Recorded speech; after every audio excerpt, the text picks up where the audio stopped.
For a whole week, the football world had one question on its mind. Is Cristiano Ronaldo finished? While Messi banged in a hat-trick and then a brace. 5 goals, all by himself.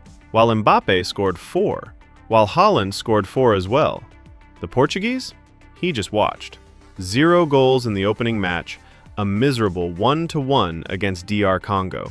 2 chances spurned, and the noise getting louder. He's too old. Take him off. He's holding the team back. At 41, we just about buried him. But there's one thing people forget about Ronaldo. That kind of pressure is exactly what makes him tick. It's his fuel. And today, in Houston, in front of nearly 69,000 people, he answered the only way he knows how, with a brace, a 5-0 win, and a record that not even Messi can claim.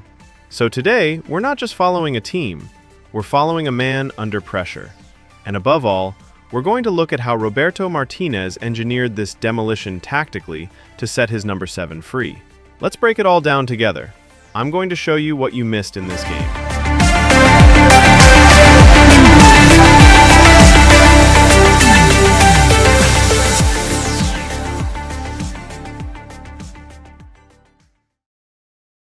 Before we talk about the goals, you need to understand the plan. Because this 5-0 wasn't an accident, it was engineering. On the other side, Fabio Cannavaro's Uzbekistan, yes, the 2006 World Cup winner, he's the one in the dugout, arrived for the country's first ever World Cup with a clear philosophy. A low block, a back 5, plenty of discipline, and the hope of holding the 0-0 as long as possible before hitting on the break. A cautious beginner's plan, and you can't really blame them for it. But Martinez had prepared 3 keys to spring that lock open. First key, the return of Rúben Dias at center back, which steadies the whole build-up and lets the double pivot push higher up the pitch. Second key, starting João Felix, playing free, between the lines, a roving threat tasked with dragging the Uzbek center backs out of position. And the third key, the most important one, the asymmetry of the fullbacks. João Cancelo on the right and Nuno Mendes on the left don't play like defenders. They play like wingers, pushed extremely high up the pitch. And that changes everything. And it's exactly this mechanism that produces the first goal, as early as the 6th minute. Watch the sequence closely, because it runs like a Swiss watch. In the build-up, the Portuguese double pivot, João Neves and Vitinha, deliberately drops very deep to offer passing options. What's the goal? To pull the 2 Uzbek midfielders out of their zone. And it works. A gaping hole instantly opens up between the Uzbek midfield line and their back 3. The opposition structure is cut in 2. The result? Out on the right, Cancelo has nobody in front of him. He pushes up and up, completely isolating the Uzbek left wing back, and he has all the time in the world to lift his head and measure the cross. And inside the box, what does Ronaldo do? He doesn't just run around aimlessly. First, he fixes his center back, pins him in place, and then he springs a sharp run to the near post. Cancelo's delivery is perfect. Ronaldo meets it with his right, and the keeper has no chance. 1-0, Portugal. And this goal is far more than a goal. At that precise moment, Cristiano Ronaldo becomes the first player in history, man or woman, to score at 6 different World Cups. 2006, 2010, 2014, 2018, 2022, and now 2026. Messi has played 6 World Cups too, but he didn't score in 2010. Ronaldo has found the net at every single edition. Now you understand why he let out that roar while staring at the bench. That wasn't a goal. It was an answer. And tactically, this goal had an immediate effect.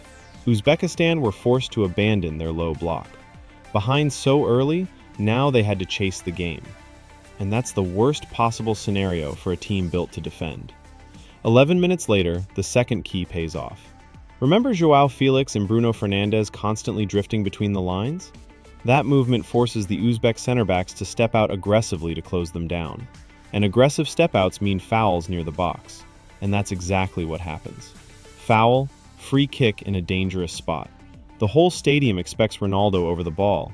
But surprise, it's Nuno Mendes who steps up. And the PSG left back, fresh off winning a second European title in a row, curls one with his left over the wall and into the corner. The keeper is beaten. 2-0 inside 20 minutes. The Uzbek trap is already snapping shut on itself. But be careful, and this is where it gets interesting tactically. Playing with your fullbacks that high comes at a price. When Mendes and Cancelo bomb forward like wingers, they leave entire channels open behind them whenever Portugal loses the ball, and Uzbekistan figured that out.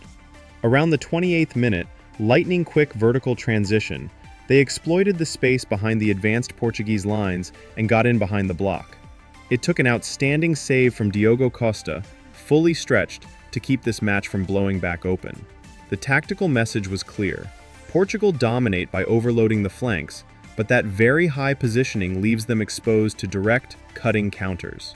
That's the trade-off Martinez was willing to accept, and the Uzbek threat was confirmed moments later. Ganiev fired a gorgeous strike into the net.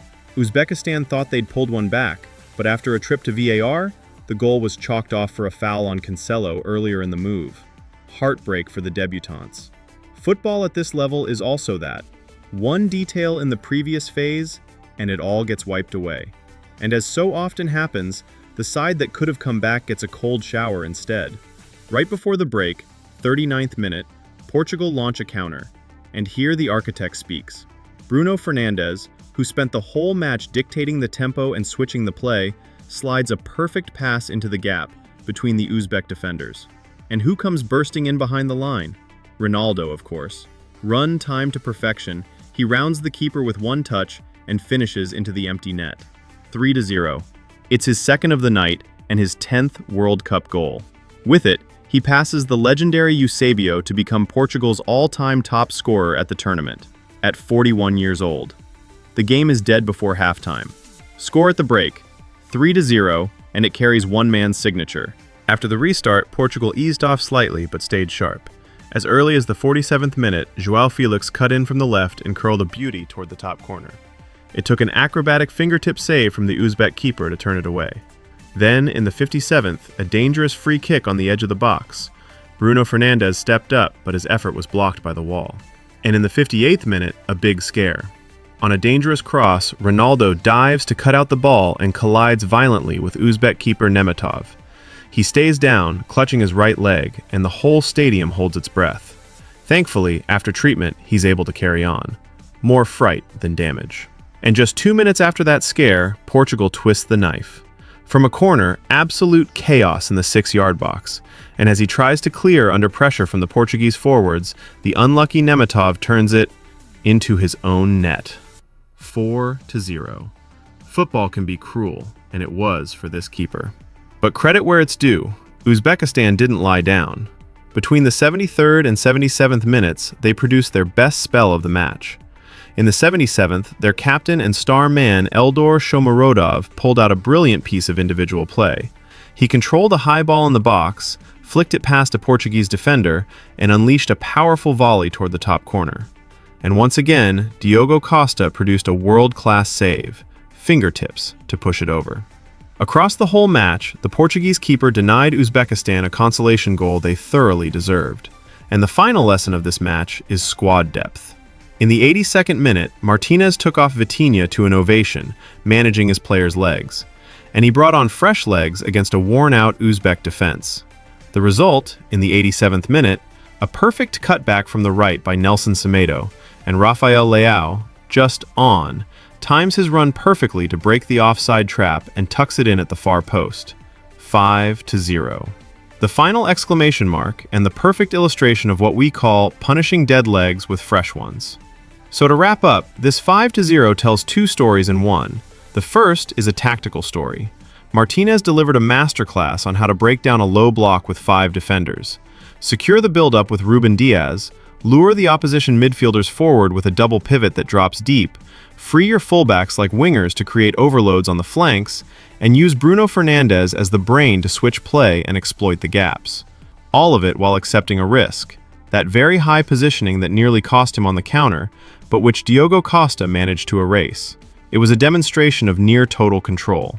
And the second story, obviously, is the story of the man of the match. People wanted to bury Cristiano Ronaldo. They compared him to Messi, to Mbappé, to Haaland, and declared him past it. And he answered with a brace, a record nobody had ever reached across 6 World Cups, and the title of Portugal's all-time top scorer at the tournament, ahead of Eusébio. At 41, the oldest player ever to score a brace in World Cup history.